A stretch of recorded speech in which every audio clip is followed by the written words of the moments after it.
Bonjour Olivia Ruiz. Bonjour. Bienvenue, merci d'être présent au micro de Hors-Normes.fr dans le cadre de ce festival des bibliothèques idéales.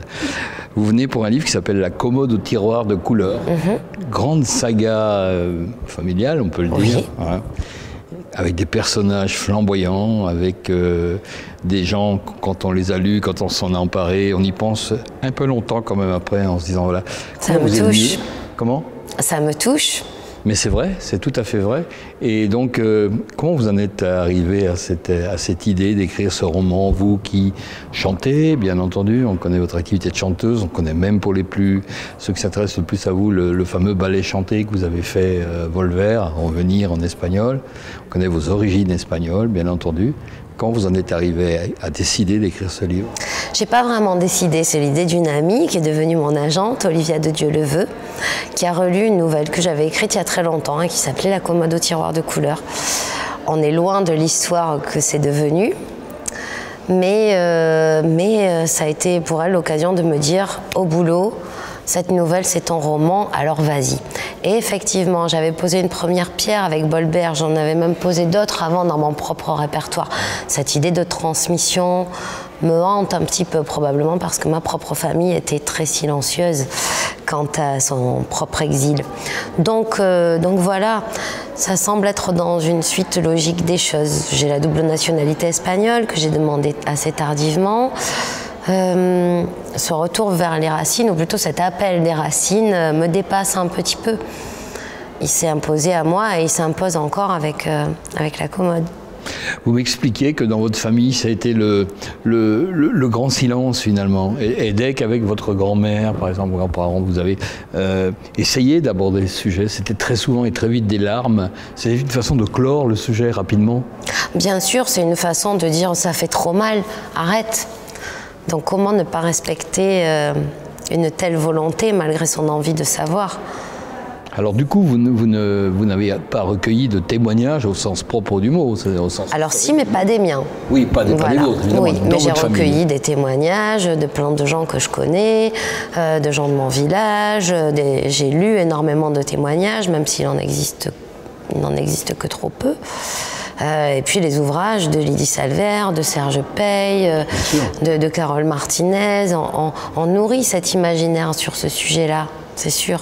Mais de votre famille, de votre propre famille, non. Alors, la commode est inventée, enfin, vous avez trouvé l'analogie, les personnages, bien entendu, il y a des références. Rita, je pense à la grand-mère, qui est extraordinaire, qui traverse le roman. Et oublier un personnage comme ça, quand on a lu votre livre, c'est juste impossible. Je pense au flamboyant Raphaël, qui illustre si bien cette époque, du moins la vision qu'on en a d'aujourd'hui, le romantisme et tout ce qui va avec. L'espèce de conquistador, quelque part, hein, c'est ça, hein, pour faire référence à la tradition espagnole.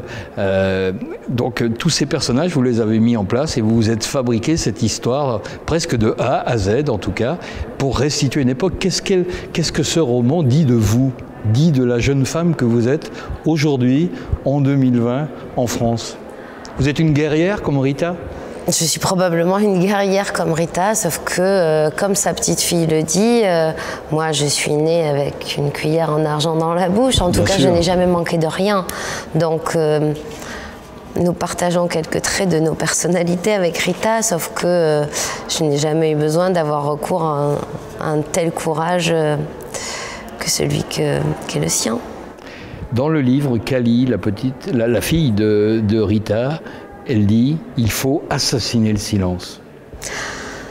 Ça, c'est mon opinion. Bien sûr, pour l'avoir subi, ce silence, pour avoir gardé ma curiosité jusqu'à aujourd'hui insatisfaite. Bien sûr, c'est mon opinion. Quand elle dit qu'il ne faut pas avoir des regrets aussi, parce que les regrets, ça te ruine le dos. C'est mon opinion personnelle qui n'est pas dite en tant que telle dans ce roman, c'est qu'il faut libérer la parole parce que d'abord il y a un legs impalpable et silencieux qui se fait à nos dépens et que ces clés-là peuvent nous aider à nous comprendre et à savoir où on a envie d'aller aussi, nous, héritiers de ce voyage. Une dernière question qui tient aussi à la musique, mais aussi à toutes vos activités.